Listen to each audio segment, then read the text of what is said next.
Hola. Comenzamos entonces. Muy buenas tardes. Les damos la más cordial bienvenida a la charla de hoy, denominada Análisis de la conversación para explorar la interacción en el aula. Mi nombre es Carmen del Río, soy estudiante del doctorado en Sociología en la Pontificia Universidad Católica del Perú e integrante del Seminario Permanente de Análisis de la Conversación, o SPAC, como le llamamos. Nuestra ponente de hoy es la doctora Caterina Walper. Ella es académica del Instituto de Lingüística y Literatura en la Universidad Austral de Chile, profesora de inglés como lengua extranjera y actualmente dicta cursos de inglés, lingüística aplicada, metodología de la investigación, esto para estudiantes de pregrado de pedagogía en inglés, y también dicta el curso de análisis conversacional multimodal dirigido a estudiantes de posgrado en comunicación y educación. Caterina es doctora por la Universidad de York en Inglaterra y su investigación está referida a los recursos interaccionales de profesores de inglés de nivel secundario en Chile, ello desde la perspectiva del análisis conversacional multimodal. Antes de darle el paso a Caterina, les recordamos lo siguiente. Esta charla está siendo grabada, por lo que les dejamos a su consideración tener prendidas o apagadas sus cámaras. Por favor, también mantengan en silencio sus micrófonos hasta el momento en que abramos el diálogo. Y finalmente pueden utilizar el chat para realizar sus preguntas o hacerlos con voz cuando el diálogo esté abierto. Ahora sí, Caterina, la pantalla es toda tuya. Dejo de compartir. Vale, gracias Carmen, y también gracias al equipo SPAC por la invitación, em, para poder compartirles tanto la perspectiva de análisis de la conversación en el aula, como también en los estudios que he hecho y he estado haciendo al respecto. El objetivo de hoy entonces es presentar el AC para explorar interacciones en contextos áulicos y también describir un fenómeno de constricción de turno particular, que viene siendo los enunciados de diseño incompleto, o Designedly Incomplete Utterances en inglés. Vamos a ver cómo los y las profesoras diseñan estos turnos y los recursos multimodales que utilizan para proyectar la acción que quieren elicitar de los estudiantes, y lo vamos a complementar con un ejemplo en donde esta acción no se obtiene y que así podemos ver qué recursos utilizan para perseguir la acción relevante y así lograr el objetivo pedagógico. Entonces vamos a partir hablando de la C en el aula desde sus inicios, el desarrollo y el enfoque analítico. Luego les voy a comentar de manera general la metodología del estudio que realicé. Este fue durante mi doctorado en la Universidad de York. Y luego vamos a enfocarnos en el fenómeno en particular.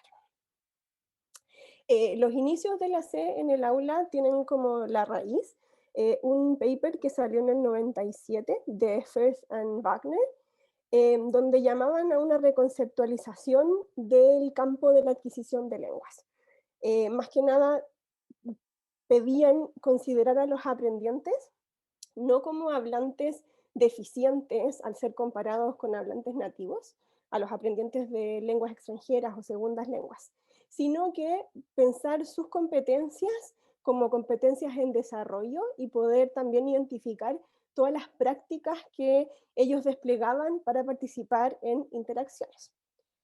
Ese paper icónico tuvo como consecuencia muchas respuestas a favor o críticas, y estas las podemos también ver en el número especial de la revista de The Modern Language Journal en 2007. Ese es como el inicio de esta perspectiva que al principio se denominó CA for SLA, so CA for Second Language Acquisition, y podemos ver entonces como una división en el campo entre quienes perseguían o seguían un enfoque cognitivo, sociointeraccional de la adquisición y completamente interaccional. Y lo importante de este cambio o esta como nueva perspectiva que se empezó a tejer es que consideramos el aprendizaje por medio de la interacción, así como también un logro interaccional en sí. Tenemos que pensar que estamos hablando de aulas de lenguas extranjeras, en donde la lengua, en mi caso las aulas que estudio, es el inglés. No es solo como el objetivo pedagógico, sino también el medio por el cual los interactuantes se comunican. Entonces, por eso tenemos como estas doble aristas del fenómeno. Tenemos que pensar también que la enseñanza del inglés tradicionalmente se basa mucho en la enseñanza de la gramática. Em, la traducción y como el enfoque en tanto las competencias lingüísticas de los estudiantes como también, no sé, las estructuras sintácticas. Pero al pensarlo desde la C, vemos que incluso una tarea de gramática, la cual no se considera una actividad comunicativa, dicen Mondada y Döhler, es concretada y organizada por medio de la interacción. Entonces tenemos aquí nuevamente cómo la interacción permea cualquier tipo de actividad que hacemos en el aula. Es importante sí destacar que la C, en el aula de lengua extranjera, no puede hacer inferencias sobre aprendizaje a largo plazo. También porque nos enfocamos en observar el aquí y el ahora, ¿no? Desde la C.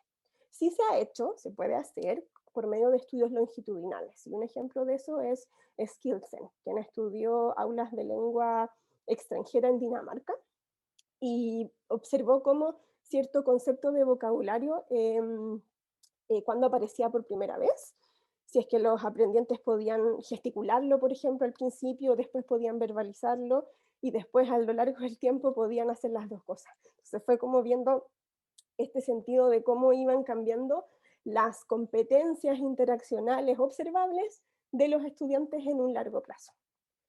Esto no quiere decir que no podamos hacer gramática o enfoque en la forma por medio de la interacción, y es lo que nos muestra Maglesi en un paper del 2018, cómo los y las docentes despliegan estas prácticas para lograr esta enseñanza de gramática o de la forma, focus on form, y cómo se logra por medio de la interacción. El enfoque analítico de la C y el ACM, digamos, multimodal, nos permite explorar en detalle la granularidad de las prácticas interaccionales, es decir, todo lo que desplegamos para lograr este objetivo instruccional. Y esto debe ser porque los profesores en sí, o sea, la interacción es cara a cara, digamos, es situada, y por eso los profesores deben calibrar su lenguaje, dicen Hall y Looney, expresiones faciales, gestos, posiciones corporales e incluso el uso de materiales o artefactos como libros de texto para que el proyecto pedagógico avance. Me faltaron unas pero no importa, es que el PowerPoint me cambia los textos. Pero en todo caso, lo que ellos proponen, y como más que proponer, destacan, es que la interacción en el aula, la enseñanza, el proceso de enseñanza es corporal, es embodied. Entonces, por eso esta perspectiva nos permite acceder a toda esa información en el aula. El análisis de la conversación, como ustedes saben, se diferencia de otros enfoques que podemos tener para explorar la interacción, como es el análisis del discurso, el análisis crítico del discurso o el análisis narrativo. Sí podemos observar que traemos desde el análisis del discurso esta forma de interacción que se da en el aula, que es tripartita, porque el profesor o la profesora produce el turno de iniciación, los estudiantes responden en el segundo turno y luego el profesor o profesora evalúa o da retroalimentación o persigue, como vamos a ver. Entonces eso sí lo traemos a la perspectiva de la C. Y también recordar que la C es un enfoque émico, es decir, desde la perspectiva de los participantes, y no imponer categorías sobre lo que estamos observando.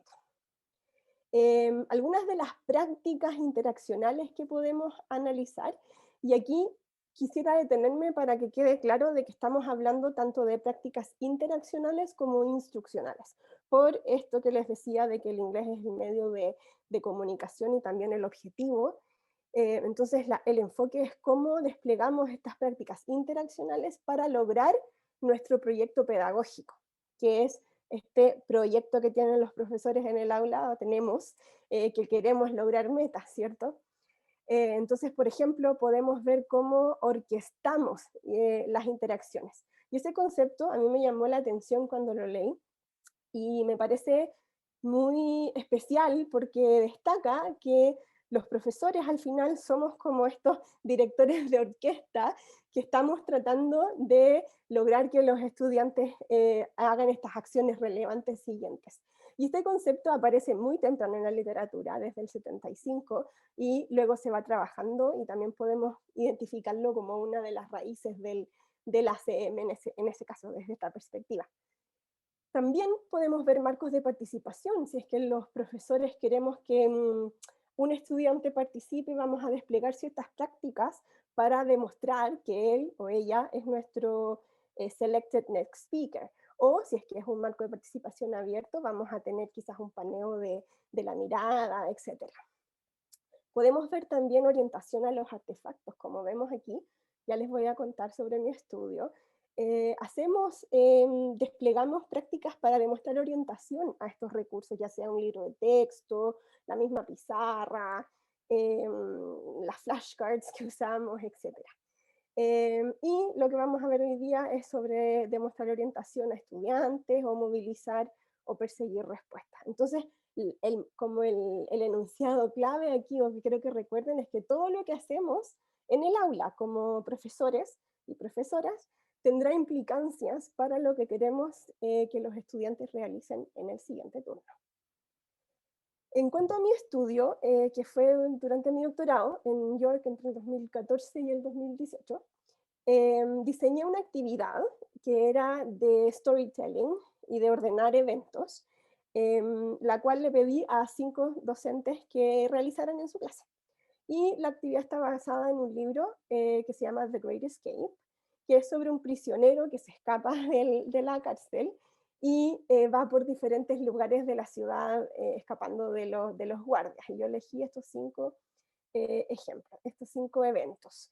Me gustó esta actividad porque calzaba tanto con los intereses de los estudiantes que yo iba a grabar de las aulas, y también porque ya había sido usada en Field 2015, entonces también había sido demostrada que funciona como actividad de cuentacuentos.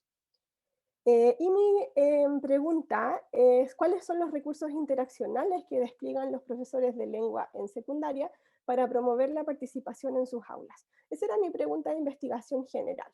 Al principio sí, mi interés era ver el tercer turno como el turno del feedback, pero después me di cuenta de que había una riqueza en los turnos de iniciación que no había sido tan explorada, que tiene que ver con el fenómeno que les voy a contar.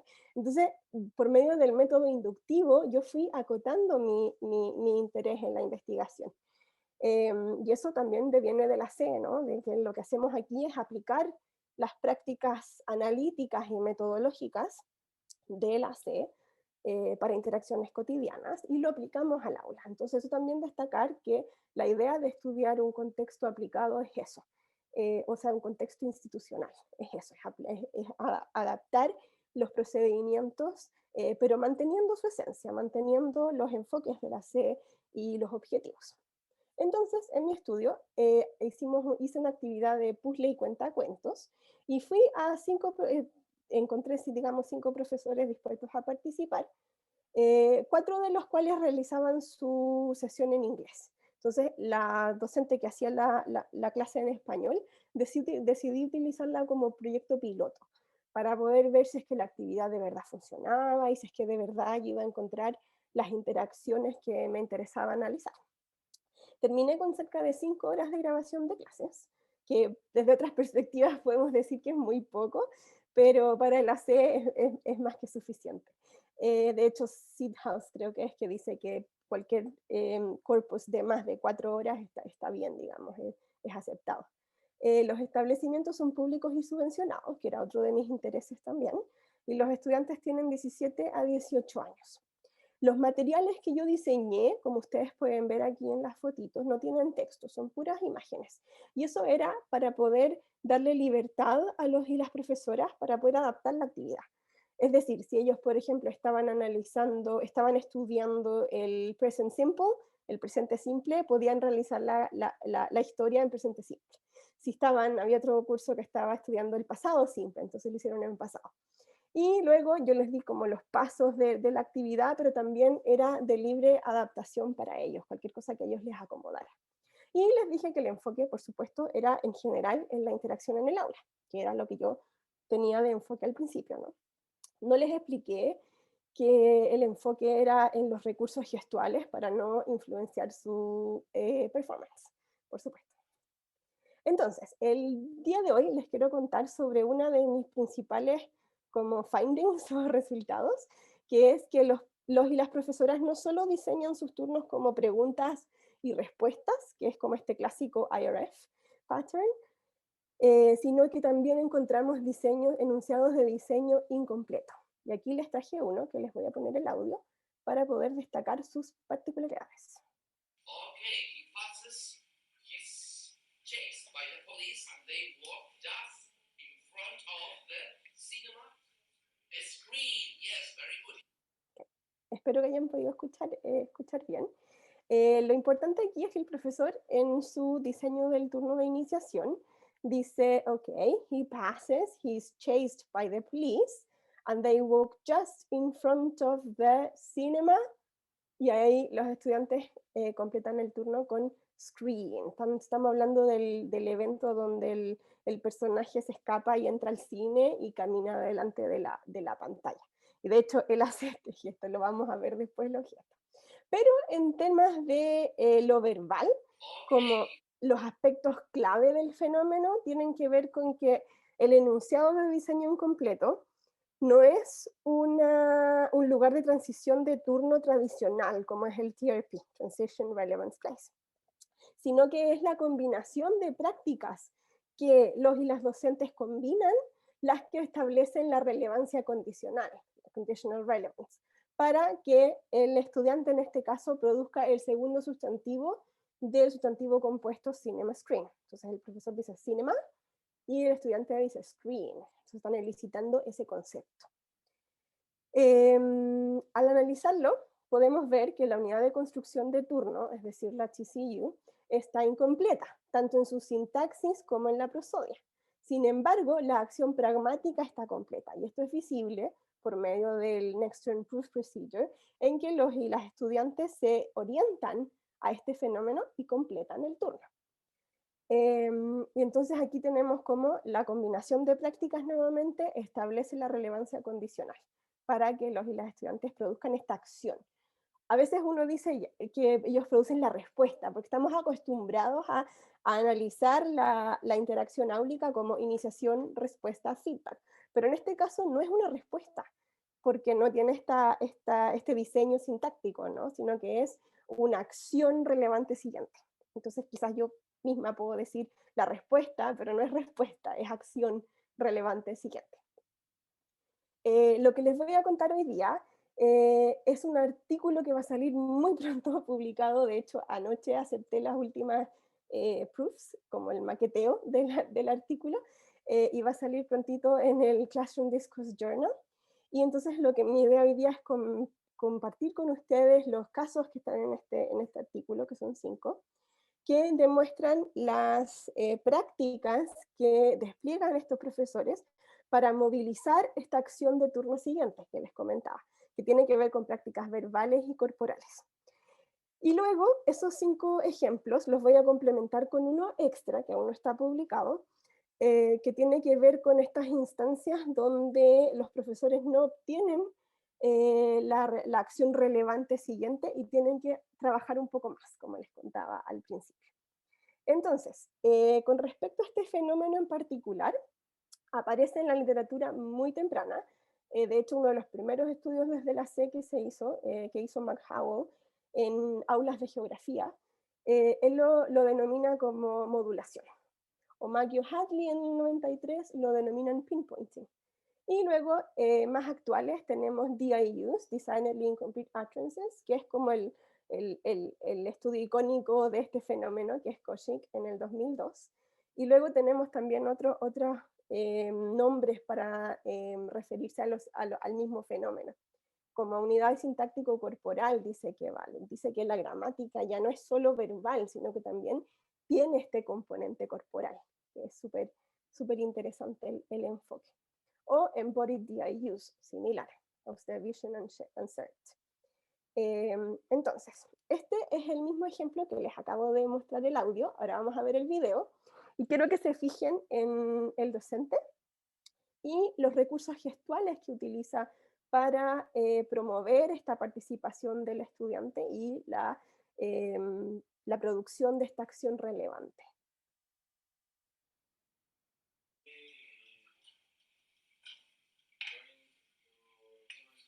Okay, he passes, he's chased by the police and they walk just in front of the cinema screen. Yes, very good.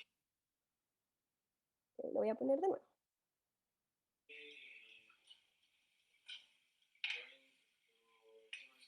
Okay, he passes, he's chased by the police and they walk just in front of the cinema screen. Yes, very good.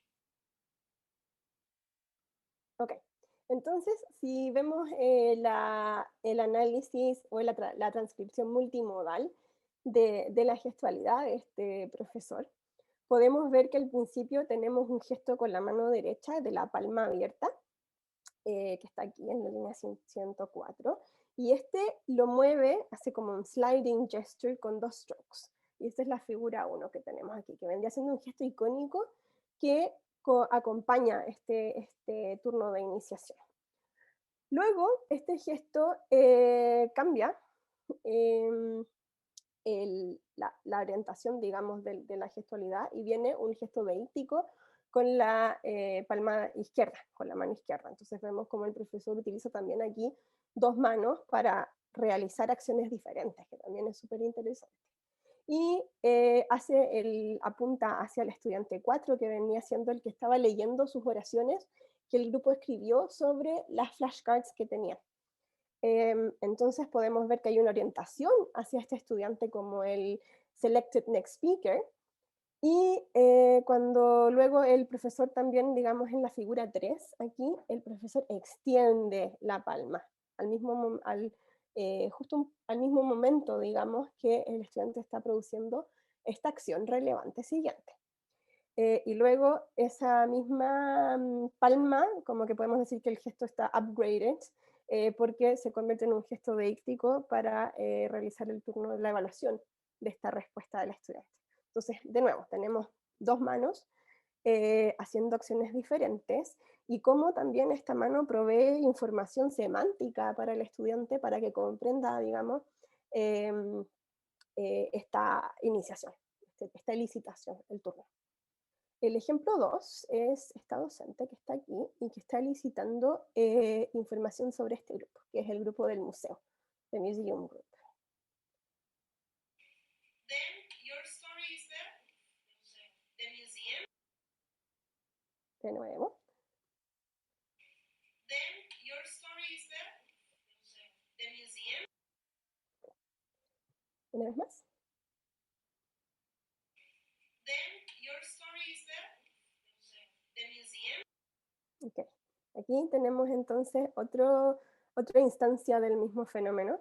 La profesora está haciendo como un recap de todos los eventos y está pasando grupo por grupo. Entonces es un round robin, donde es la misma acción repetida con diferentes grupos.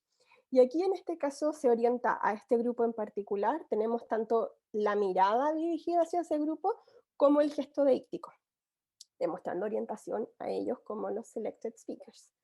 Y entonces tenemos unos pits. Y la estudiante dice su título, digamos, su evento, y la profesora releases, como que retrae el gesto, cuando obtiene esta respuesta. El tercer ejemplo es from the police. Miremos aquí, sí. Esta instancia es un poco diferente porque es cuando la profesora durante el trabajo en grupo viene y le da retroalimentación a este grupo. Y lo que me interesa destacar aquí es el rol de los movimientos de la mirada de la profesora para promover la participación de las estudiantes de este grupo.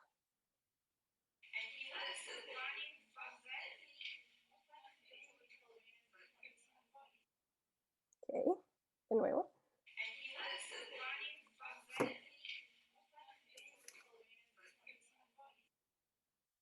Ok.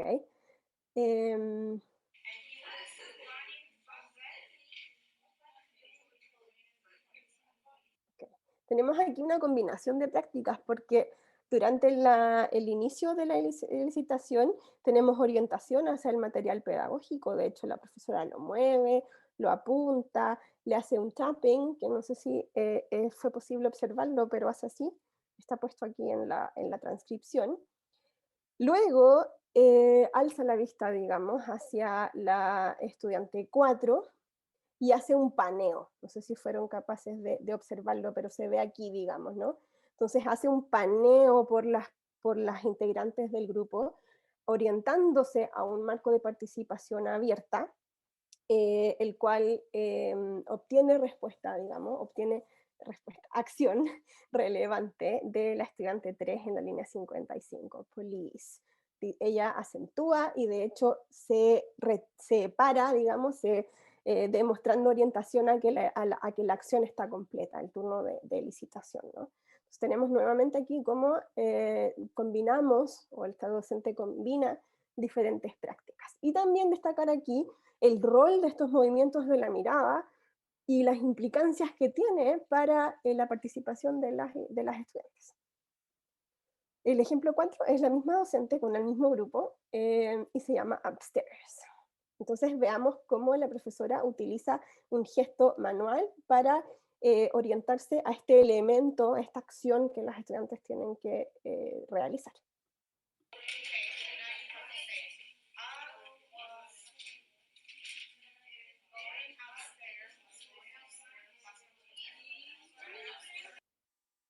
Okay, nuevamente.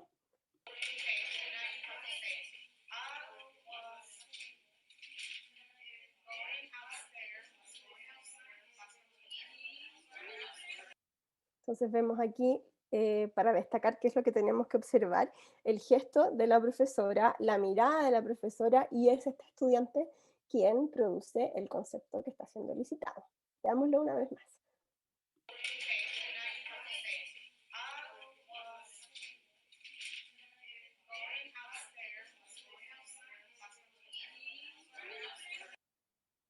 Súper.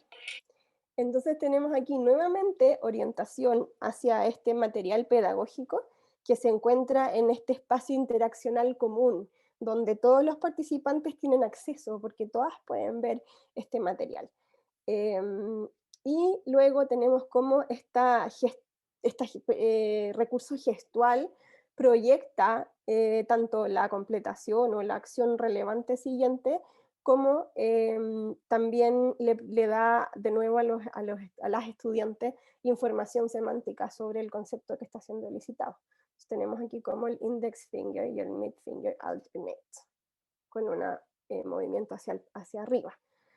La estudiante 1 es quien produce la acción relevante, es decir, dice going up, y la profesora confirma going upstairs. Es como un recast en conceptos más tradicionales, digamos. Y también tenemos aquí cómo hace también el enfoque en la forma. Was going upstairs.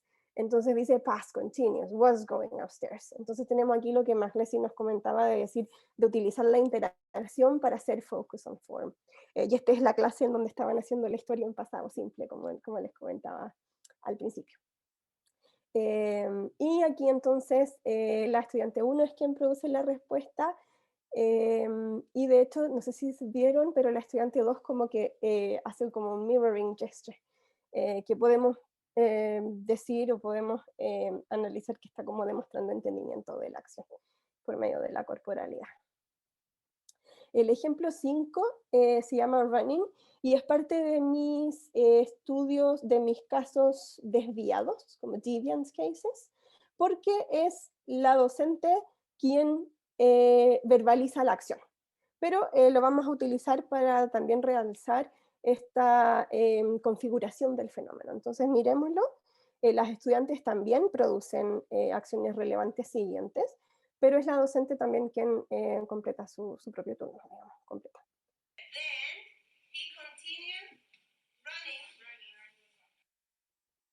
Nuevamente.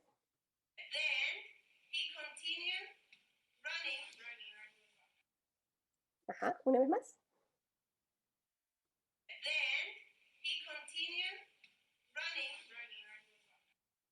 Perfecto. Entonces, tenemos en este caso, como les comentaba, que la docente completa o produce el elemento que estaba, digamos, suspendido. Pero este caso nos demuestra que en ese momento, en esa, sí, momento del turno a turno, esta era la acción relevante. Entonces podemos usar este caso como desviado para destacar esa particularidad.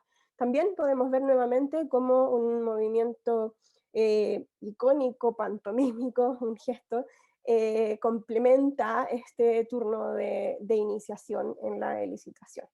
Tenemos aquí las figuras y los momentos en los cuales fueron capturadas estas imágenes. Y el ejemplo extra que les quiero comentar, que no está en este paper, porque este paper se enfoca solamente en los recursos para movilizar respuesta, es decir, o acción relevante. Claro, entonces son licitaciones que sí obtienen esta acción en el siguiente turno.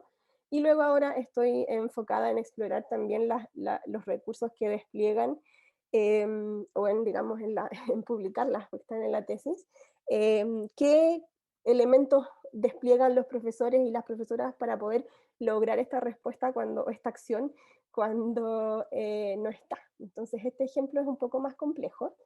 Y la profesora proyectó esta imagen, ella agregó una etapa a mi actividad, donde enseñaba vocabulario, que las estudiantes podían utilizar después durante el trabajo de grupo. Y entonces utilizó varias slides, y esta es como la 9ª o la 8ª slide. Entonces vamos a ver que la profesora proyecta esta imagen que está aquí, y las estudiantes empiezan a mencionar vocabulario relacionado.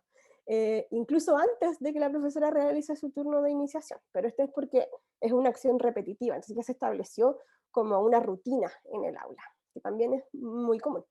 Entonces veámoslo, y como para comentarles antes de verlo, hay respuestas múltiples por parte de las estudiantes, entonces la profesora tiene que orientarse a una, que es la correcta, sí, pedagógicamente correcta, porque es el concepto que ella buscaba, y cómo utiliza un enunciado de diseño de turno incompleto para elicitar nuevamente esta respuesta correcta, o acción, sí, respuesta correcta a la licitación, y luego la acción de su turno incompleto. What can you see there? What can you say? Who is a soldier, but yeah, very good. Entonces tenemos respuestas múltiples: soldier, camouflage, person. Entonces la profesora tiene que desplegar estos recursos para poder obtener la respuesta que ella venía buscando, que es camouflage. Veámosla de nuevo. Y también cómo utiliza gesto deíctico para orientarse, en combinación con esta DIU. What can you see there? What can you say? Who is a soldier, but yeah, very good. Ok, entonces tenemos primero que para perseguir la respuesta en una primera instancia en la línea 123, ella dice, what did you say? O sea, es una pregunta. Y la estudiante 2 se orienta a esta licitación, que la estudiante 2 está en ese lado, digamos, y dice soldier, pero no es la respuesta que la profesora estaba persiguiendo. Y ahí en ese momento ella despliega un enunciado incompleto y dice K, y la estudiante 5 dice camuflaje o camouflage. Entonces aquí también podemos destacar cómo este enunciado incompleto delimita la cantidad, o sea, la posibilidad de acciones siguientes, porque el turno de los estudiantes tiene que calzar con este contexto sintáctico que la profesora ya desplegó. Entonces soldier deja de ser una respuesta relevante, y lo acompaña de un pointing gesture y un gesto mantenido. Entonces, en general, como para concluir sobre este fenómeno en particular, como les comentaba recién, este fenómeno delimita lo que los estudiantes tienen que hacer después, o sea, tiene implicancias directas sobre la acción relevante siguiente. Las prácticas multimodales que despliegan en el aula proyectan esta completación del turno, que no son lugares de transición regulares, sino que es esta combinación de prácticas la que hace que lleve a esta relevancia condicional. Comúnmente se habían analizado en secuencias de reparación, como es el paper de Koshik y Margutti, pero también podemos ver aquí cómo son parte de la elicitación, del turno de iniciación en la elicitación, y que también se pueden utilizar para destacar ciertos elementos lexicales o estructuras gramaticales, o elementos aprendibles, como learnables, que nos dice Baglesi. Y finalmente también destacar lo que nos cuenta aquí Evalik, que son unidades sintáctico-corporales, porque podemos ver cómo la gramática verbal lleva a estas como demostraciones o elementos corporales en la interacción. Y en general también sobre la C podemos ver cómo vemos el aprendizaje como una actividad social, lograda en y por medio de la interacción. O sea, el AC nos brinda la posibilidad de explorar estos datos empíricos y desde ellos podemos teorizarlos, dice Warren en 2016. Y los resultados de este estudio demuestran que los recursos que desplegamos en el aula no tienen relación solo con el manejo del sistema de turnos, como podría ser un pointing gesture o este paneo de la mirada que les decía, sino que también son utilizados para indexar la relevancia de los materiales pedagógicos, de los artefactos que tenemos en el aula, y así también asegurar la progresividad de la actividad. Vimos también casos en los cuales hay orientación hacia la forma, la enseñanza de gramática, el past continuous, etc., por medio de la interacción. Entonces, como comentario final, es no olvidar que todo lo que hacemos como docentes tiene implicancias directas para el turno siguiente de nuestros estudiantes. Y que mientras más conscientes somos de ellos, podemos explotarlo quizás en el aula para promover la interacción y el aprendizaje y la adquisición de esta lengua. Muchas gracias. Estoy atenta a las preguntas que puedan tener o comentarios, o si vieron cosas que no destaqué, podemos explorarlas en conjunto. Gracias. Muchas gracias, Caterina. Muchas gracias. Por si acaso, si desean hacer preguntas a través del chat o con voz viva, estaría también muy bien. Si se animan, levantan la mano nomás, por favor, para proceder. Mientras van pensando, quizá yo me lanzo con una curiosidad, ¿no? Más que pregunta, digamos, técnica, pero mientras comentaba sobre lo de ser como jefes de orquesta, yo recordaba que en otro contexto había leído que los docentes podemos hacer coreografías, ¿no? Esto estaba más relacionado como a la danza. Entonces, relacioné ambos temas y me puse a pensar que en contextos de otro tipo de enseñanza también hacemos gestos, nos movemos, digamos. ¿Crees que hay una diferencia sustancial entre la enseñanza de cualquier otra materia y la enseñanza del inglés? O cuando estás enseñando inglés o cualquier otra lengua, quizá estos gestos juegan un rol mucho más preponderantes, o podríamos decir son similares, no sé, era una curiosidad que tenía. Excelente pregunta, gracias. Sí, o sea, podríamos decir que sí y no. Hay estudios que Casper y Birch, creo que es en el 2016, que analizaron interacción entre un hablante nativo y no nativo de japonés, creo que era. Y también veían este fenómeno y cómo era proyectado por como la anotación en un papel del concepto que que no podían comprender, o sea, se había perdido la intersubjetividad entre ambos interactuantes. Entonces también podemos ver cómo el fenómeno se da en interacciones naturales, de la misma forma, con las mismas características. Ahora, pensando en aulas de lengua versus aulas de, no sé, geografía, por ejemplo, o matemáticas, es interesante porque podría así como asumir que en el aula de lengua extranjera quizás podríamos encontrar más gestos icónicos como los que veíamos para darle como esta información semántica a los y las estudiantes, como que sería una que podríamos asumirlo, versus contextos en los cuales compartimos la misma lengua, entonces no es necesario producirlos para asegurar el entendimiento de la otra persona.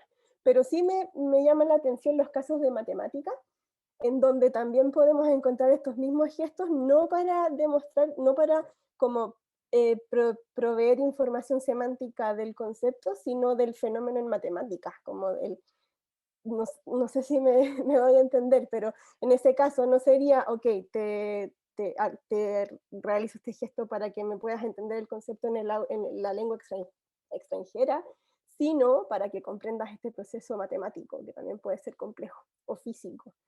Entonces eso como que se me ocurre que podría hacer diferencia en los contextos en los cuales, pero sí en los cuales se da el fenómeno. Pero sí existe en interacciones naturales y en diferentes aulas. Gracias, buena pregunta. Gracias, Caterina. No sé si alguien más tiene alguna pregunta. Ariel tiene la mano levantada. Ariel, perdón, Ariel, no te había visto. No, no te preocupes, Carmen. ¿Qué tal? Hola a todos. Hola, Kathy, muy padre tu presentación, me gustó mucho. Bueno, llegué un poquitito tarde, pero creo que no me perdí casi nada. Muy, ¿cómo se dice? Motivadora para mí porque pues ahora voy a empezar a recolectar, bueno, antes de la pandemia íbamos a empezar a recolectar este tipo de datos de interacciones en el salón de clase de inglés, pero lo paramos y ahora pues esperemos que el próximo ciclo podamos comenzar a recolectar datos acá. Y pues justamente mi pregunta va aunado al aspecto metodológico en cuanto a la recolección de datos. No sé, a lo mejor eso lo perdí, lo comentaste al principio, no sé, pero no sé si nos pudieras decir cómo lo hicieron, o sea, cuántas cámaras, cómo fue, cuéntame. Vale, gracias. No lo expliqué, porque no entré como en detalle en eso, pero utilicé por lo menos 3 cámaras, a veces 5, depende el tamaño del aula. Fue muy como desde mis intuiciones también, primera vez que hacía algo así. Lo que hice sí fue ir primero al aula a presentarme para que los estudiantes me conocieran, luego fui una segunda vez a grabar una clase cualquiera de estos mismos docentes para probar las cámaras. Y eso me resultó muy útil porque pude ver, por ejemplo, si la ponía arriba a veces habían como armarios, closet o repisas, si se veía muy oscuro. Entonces después yo, durante la misma clase, fui testeando como diferentes posiciones. Y después revisé esos videos como para elegir y decir, ya, aquí me gusta, aquí voy a ver y voy a poder grabar. Lo importante tiene como 2 aristas. Grabar la mayoría del Interactional Framework posible, pero a la vez en aulas muy grandes, en Chile tenemos aulas con 45 estudiantes, es imposible. Entonces, lo base que te puedo recomendar es poner una que vaya hacia el profesor o profesora, que son la mayoría de los videos que utilicé ahora, también una de adelante hacia atrás para captar a los estudiantes. Y como incluía una etapa de trabajo en grupo, poner algunas cámaras apuntando a los grupos. Como fui un par de veces ¿Cuántas cámaras al final utilizaste más o le menos? conseguí como 5. Oh, wow. Como 5, a veces 6, como que Por clase. por clase, y a veces tenía Wow. batería baja y la cambiaba. Fue súper experimental, entonces igual Sí, con sí. esa experiencia ahora en el futuro puedo tomar mejores decisiones, ¿no? Otro tip es que todas mis cámaras eran diferentes, no eran mías, fueron prestadas. Tenía GoPro, Action no sé cuánto de otra marca, las clásicas cam recorders. Entonces los videos todos eran diferentes, como de diferentes características como técnicas. Entonces, por ejemplo, en Elan, que es el programa que usé para transcribir, era genial cuando yo podía cargar los 2 videos y ver el mismo gesto desde diferentes perspectivas, como mostré en las figuras del primer caso, por ejemplo. Pero como los videos tenían características diferentes, no sincronizaban a la perfección. Entonces al final desistí. Entonces también ese es otro aprendizaje. Para la próxima, usar cámaras que sean compatibles y que me permita hacer esta sincronización perfecta del gesto. Y sí, ir varias veces para poder, ojalá, disminuir como la paradoja del observador, esta influencia de las cámaras en el aula. Una pregunta más, ¿utilizaste algún tipo de micrófono especial o el mismo micrófono de las cámaras? Buen punto. Eso fue algo que no incluí en mi estudio porque quería disminuir como la irrupción de los objetos en el aula. Pero eso también hizo que yo no pudiera tener acceso a las interacciones del grupo durante la actividad. Y también eso me llevó a tomar decisiones analíticas porque me enfoqué en las felicitaciones de los y las docentes. Entonces también tenemos aquí un punto súper importante, y gracias por destacarlo, que es que estas decisiones metodológicas que hacemos en el campo tienen influencia directa en las decisiones analíticas después. Entonces, claro, yo creo que va a depender de cuál es tu enfoque. Hay estudios que han hecho sobre interacciones grupales y usan estos como pendrives, como USB sticks, y los dejan en la mesa. Entonces ahí podemos tener acceso a lo que los estudiantes están conversando mientras realizan la actividad. Si tiene o no influencia, eso también va a depender de los y las estudiantes. Pero claro, definir muy bien cuál es tu enfoque y cómo vas a hacer para acceder a esa data, yo creo que es esencial en este caso. Y una de las dificultades mayores en el aula es que entramos los investigadores y los y las estudiantes al mismo tiempo y la clase parte. Entonces uno tiene que empezar ahí a hacer como mono y poner las cámaras como se puede, ¿no? Entonces es un contexto complejo de analizar en ese sentido, de grabar metodológicamente. Okay. Pero No, pero gracias, muy buena pregunta. muy bien, muy padre. Bueno, una más, pues sí, lo que describiste, pues ese comportamiento del profesor para, pues sí, cómo reaccionar y cómo pedir, buscar esa respuesta del alumno. De alguna manera crees que, pues yo creo que sí, ¿no? Pero a ver, tú dime, que tienes más experiencia. Es como parte de esta llamada competencia interaccional áulica del profesor, ¿no? O sea, que muchas veces es bueno uno como profesor saber saber de este tipo de estrategias y cosas así como para mejorar.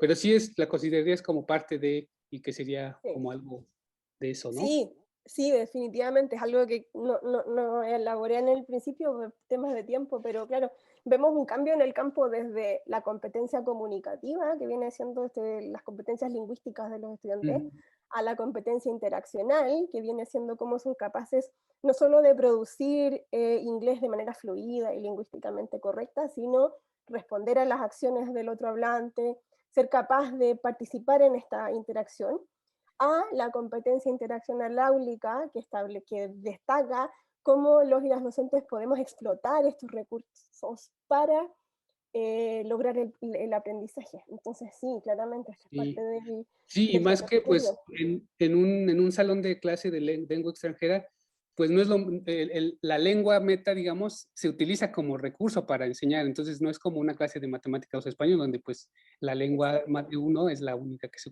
utiliza. Pero bien, ok, muchas gracias, Katy. Exacto, gracias. Por eso tenemos como esta doble arista que decía yo, que es aprender inglés usando inglés.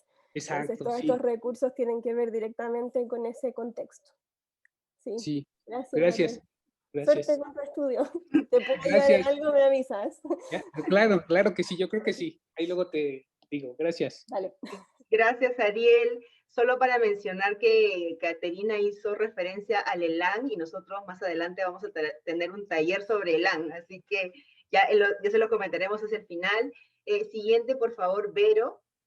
Muchas gracias. Yo voy a hacer esa, al tiro me voy a tirar a ayuda, necesito ayuda, Katy. Mira, es que estamos, claro, trabajando con datos de clases de Virtuales, lengua, ¿o no? sí, O virtuales, presenciales. virtuales.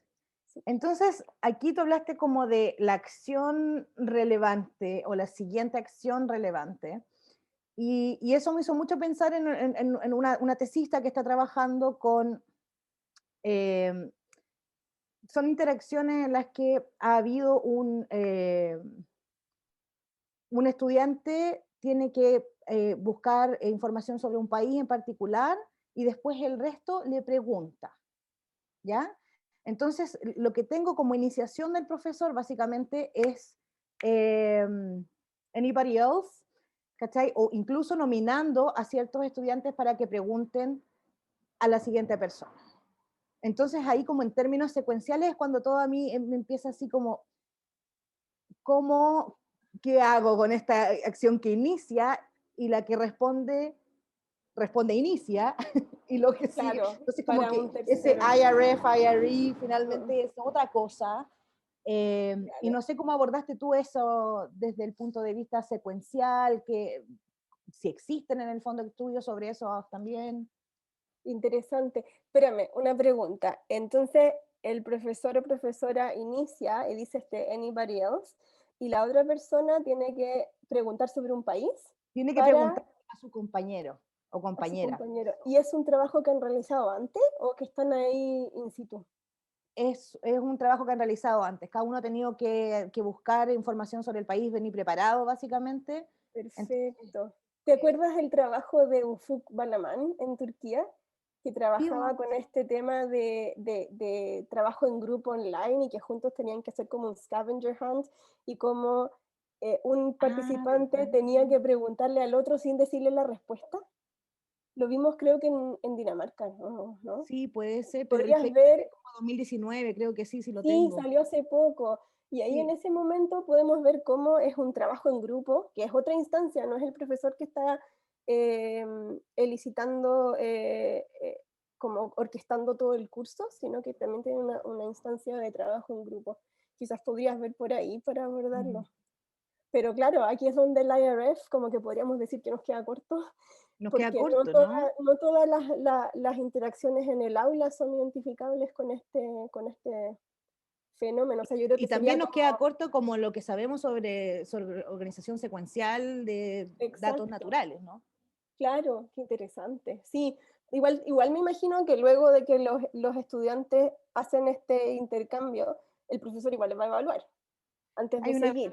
Hay un momento de Entonces evaluación, quizás sí. ahí tenemos diferentes niveles como de secuencias incrustadas o... Sí, yo también se pensaba como en ¿qué? secuencias Sí, incrustadas, pues. De hecho, así le ¿cierto? llamamos. Así que, Tiene que ver quizás con lo que le preguntaba a Luis hoy día, que se me olvidó la referencia de actividades, de proyectos, y como ver también eso, como a nivel tanto de proyecto pedagógico como de ajá, actividad pedagógica y de secuencia, como Goodwin abordarlo habla desde de ahí. eso. Sí, a mí se me había olvidado, yo había Mm, dicho Raymond, pero no era Robinson ahí. o Lerner. Entonces Pero quizás Goodwin también explorar habla como de action, también, activity, todo ese tipo ya, claro, de ya. terminología. Entonces quizás por ahí, pero sería súper interesante analizarlo a nivel de aula, porque claro, como vemos es diferente en ese sentido. Sí, súper. Gracias. Bacán, tienes un fenómeno muy interesante ahí. Gracias, Genial. Vero. Luisma, por Gracias. favor. Ok. Primero, gracias, Katy. Estupenda la charla. Gracias una vez más. Tengo Gracias. o sea, una pregunta en realidad, más que una pregunta o curiosidad, y la otra, un comentario sobre el tema, sobre el asunto terminológico, sobre si es respuesta o no es respuesta, o cómo traducimos eso.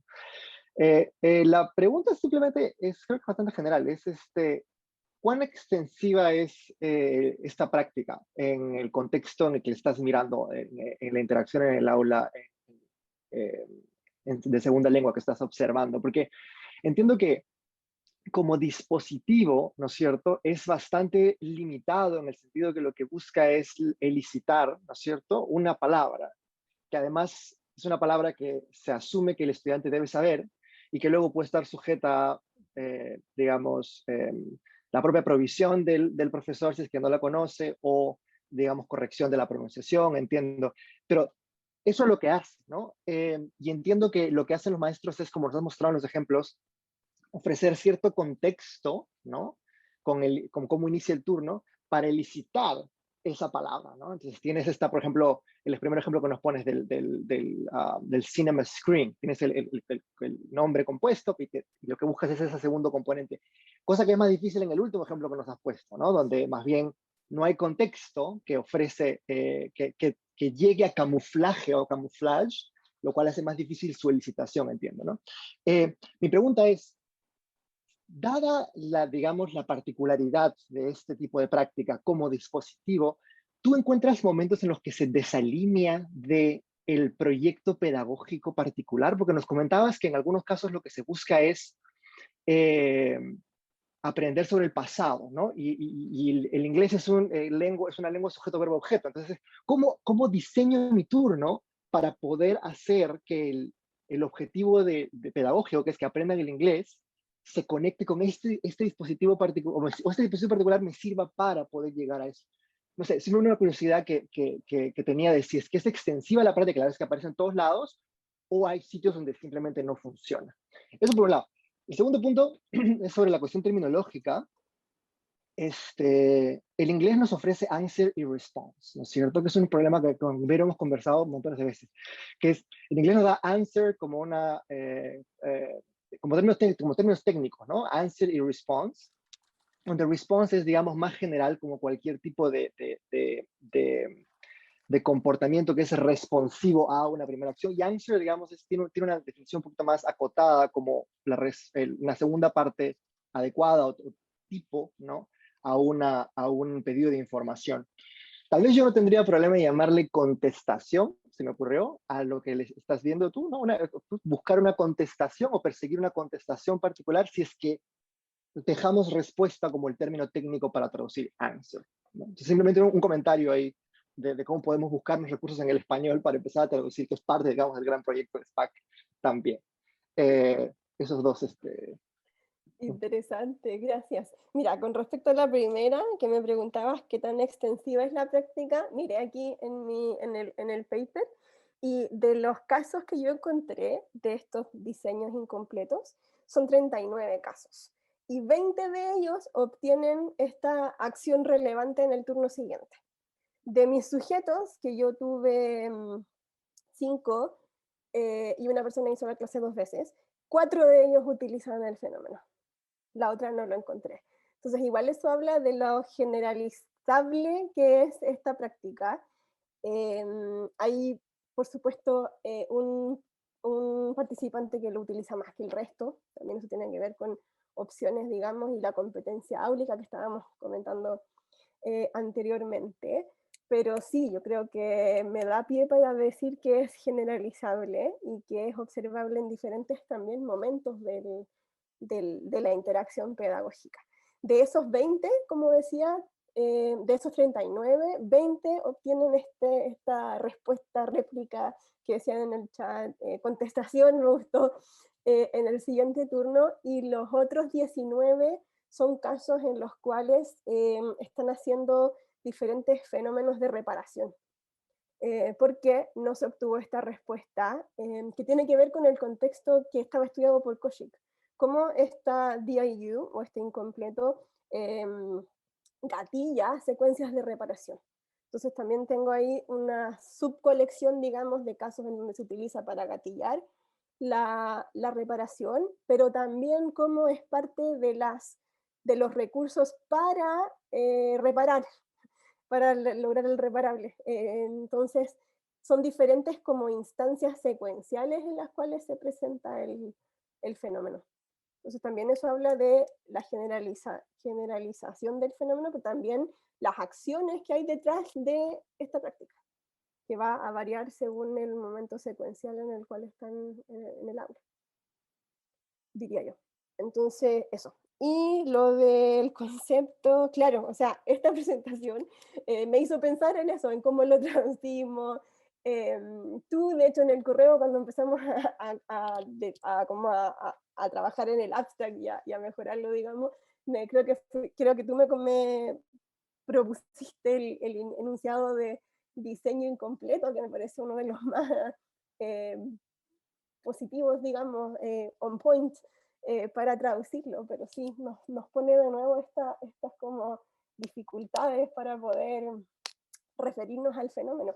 En inglés pasa lo mismo, porque Designedly Incomplete Utterance yo decidí no utilizarlo, porque utterance me dice en específico lo verbal, entonces sentía que me dejaba fuera lo corporal.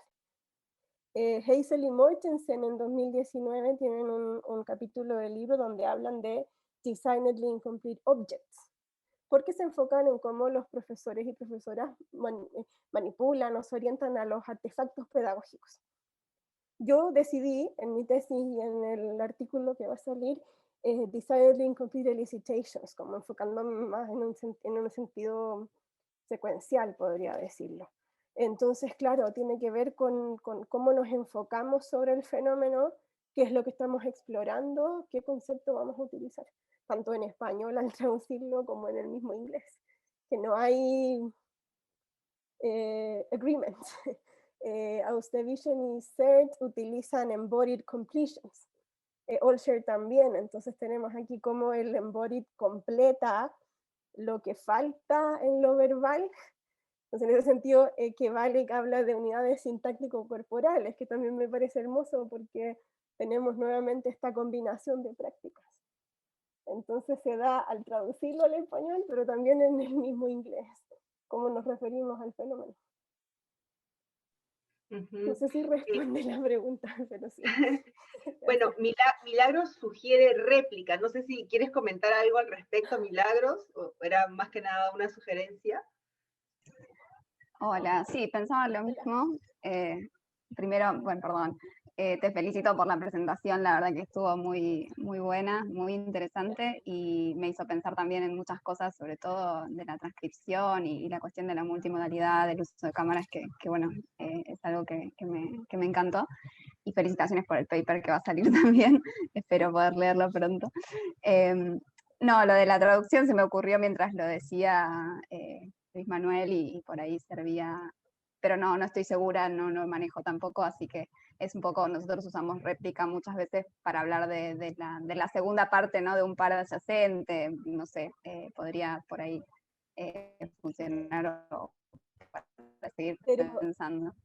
Y réplica, algo que por ahí, de vuelta, sí. Perdona. ¿Réplica implica que el docente o la docente lo haya dicho antes, como repetición? ¿O en qué sentido?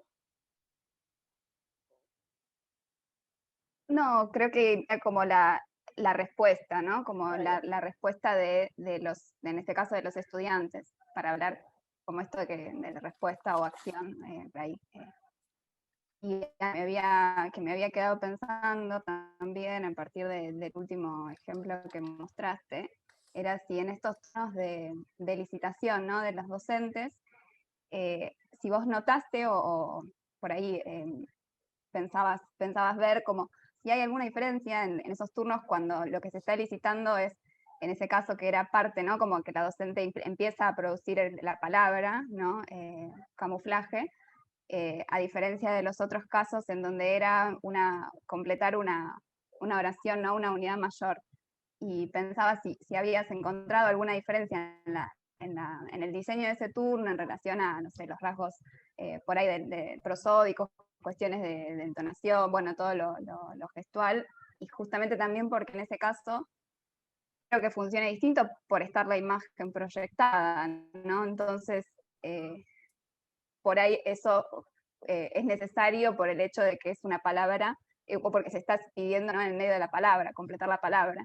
Y también pensaba, me preguntaba si condiciona también la respuesta en el sentido de que en el otro caso los estudiantes, creo, en los otros ejemplos, solo completan, no vuelven a repetir lo que dijo la docente, ¿no? Y en este caso repiten la primera sílaba de lo que dice la docente. Entonces, si habías notado algunas diferencias en relación a eso, si la licitación se hará o en el medio de una palabra, pero como curiosidades nada más. Excelente, gracias porque me permite expandir un poco en el fenómeno. Sí, hay diferencias, o sea, por ejemplo, el mismo Cinema Screen, ese profesor hizo 2 clases y hay 4 licitaciones o 3 o 4 del mismo concepto durante el trabajo en grupo y luego en la whole class, así como en la clase completa. Entonces la que le mostré es de la clase completa, pero antes el profesor licitó ese concepto del mismo grupo y apuntando, y decía, era el turno bastante similar en el diseño, y apuntaba, pero él no decía cinema, sino que decía como, como they are in the, y los estudiantes pensaban que él se estaba orientando a cinema, como la réplica, la respuesta, la completación.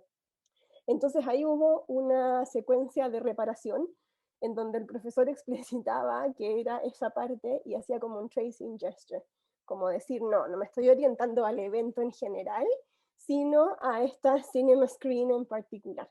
Entonces, ahí en ese mismo ejemplo podemos ver, como preguntas tú, como las diferencias de cómo se da el turno, porque aquí había un problema de entendimiento de qué es lo que está siendo licitado. Entonces ahí el profesor tuvo que desplegar más recursos para primero dar a entender que era esa parte de la foto, digamos, de la flashcard, y luego lograr elicitar el concepto desde ellos.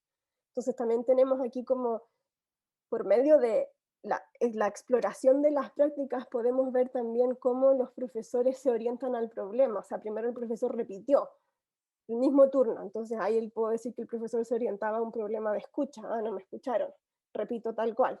Si el profesor después parafrasea, demuestra orientación a un problema de entendimiento. O cuando lo traduce al español, o sea, cuando utiliza la lengua materna en la licitación, te está orientando a que los estudiantes no entendieron el inglés, y no qué es lo que estoy elicitando el concepto en particular. Entonces, claro, hay diferencias en los fenómenos dependiendo de el contexto secuencial en el cual se encuentran, y si los estudiantes identificaron qué era lo que estaba siendo elicitado o no.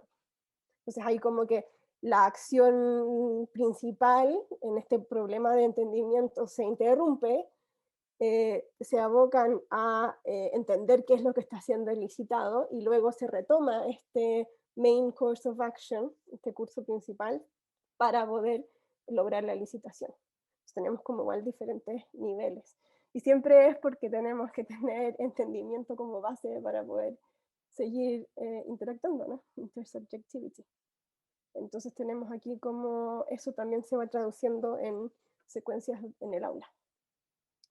Entonces sí, eso puedo decir. Y como comentaba recién, que son a veces desplegadas para resolver estos problemas de entendimiento, reparar, o a veces causan reparaciones, son diferentes momentos. Gracias, Gracias. Milagros. Gracias, Caterina. Una última pregunta ya para cerrar el evento de Jorge, por favor, Jorge. Ok, muchísimas gracias. Bueno, yo felicito al trabajo de Caterina, me gustó mucho. Yo hice algo no igual con tanta profundidad, pero intenté acercarme a partir del trabajo de Charles Goodwin, y una de las cosas que yo veía a él cuando empezaba a leer esto de la ecología semiótica multimodal, que él habla, donde hay estos materiales, estos artefactos, a veces inscripciones, que aquí comentas como material pedagógico. Yo encontraba una apertura teórica y metodológica hacia otras visiones. Por ejemplo, recurría ahí en su artículo de visión profesional a estudios sociales de la ciencia y cómo habían recurrido a este trabajo sobre las inscripciones. Más adelante él me movió o conocí a estos autores como McNeill que tú aquí abordas. Pero mi pregunta va en este sentido de ¿cómo ves tú las posibilidades, de acuerdo al trabajo que estás haciendo, para que el ACE tenga una mayor comunicación con, por ejemplo, etnografía, si no educativa, por ejemplo, la etnografía de laboratorio, con esta parte, cómo hay una especie de diferencia entre este análisis multimodal, cómo se desarrolla en la lingüística crítica con Hochi Cres? ¿Cómo ves estas posibilidades de conexión? Sé que una es esta y hay estas otras, pero tu trabajo, ¿cómo ves estas posibilidades de conexión, de argumentación, de crítica, tal vez? Bueno, es general, ¿no? Y muchas gracias y felicidades. Gracias, Jorge. A ver, no sé si... A ver, claro, el concepto de multimodalidad varía según los diferentes enfoques que estamos estudiando, ¿no? En el caso de la C, sí vemos lo multimodal, digamos, tú mencionaste a Hodge, Kress, sí vemos las imágenes, el uso de, no sé, videos, en este caso que la profesora proyectaba una diapo, pero sí va en la diferencia en cómo lo abordamos, ¿no? Aquí es desde la interacción, o sea, yo veo si es que se orientan hacia ese recurso, ya sea por medio de la vista, estos tapping gestures, o moviéndolos, porque los profesores a veces la movían durante la instancia de grupal, o en la pizarra, o a veces como eran flashcards grandes que las diseñé para ver si es que también las movilizaban, las levantaban, las apuntaban. Entonces, claro, En ese sentido, igual abordamos los diferentes como modos, pero desde cómo los participantes se orientan hacia ellos. Entonces, yo creo que ahí va la diferencia entre las perspectivas y los tipos de claims analíticos que hacemos al respecto. En tema de etnografía, claro, ahí igual varía un poco desde la perspectiva del investigador, si es que va a ser, no sé, participante, no participante, así como también para comentarle a Ariel que iba a realizar estudios, me pasaba que como yo estaba en el aula, a veces los profesores me pedían ayuda, me decían, puedes ir a donde ese grupo a ayudarle, yo no podía decir que no, porque estaba en un aula, y entonces participé, fui a le ayudar a los estudiantes, pero no analicé esos momentos.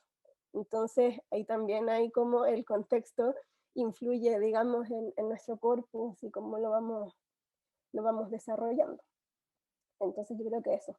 Podemos observar así como los mismos fenómenos o los mismos modos que lo multisemiótico, es las perspectivas como, no sé, la lingüística sistémico-funcional, pero la diferencia va en que aquí nos enfocamos desde la C y desde cómo los participantes se orientan hacia ella, ya sea por medio de gestos, miradas, por la voz, etc. Yo creo que ahí también hay una diferencia importante entre las perspectivas, lo cual no me imagino que no quiere decir que no sean complementarias si es que uno está buscando diferentes objetivos de investigación. No sé si responde. Gracias. Bien, muchas gracias Jorge y gracias Caterina por esta super presentación. Llegó el momento de despedirnos, solo les recordamos que el 27 de julio habrá un taller sobre LAN, precisamente un taller introductorio sobre LAN y cómo nos puede ayudar para la investigación en análisis de la conversación. Estará a cargo de la doctora Elizabeth Manrique, así que los esperamos y estaremos enviando la información a través del correo y todos los medios que utilizamos para ello. Gracias por todo y nos vemos la próxima. Cuídense. Hasta luego. Gracias, cuídense. Gracias. Gracias, Katy.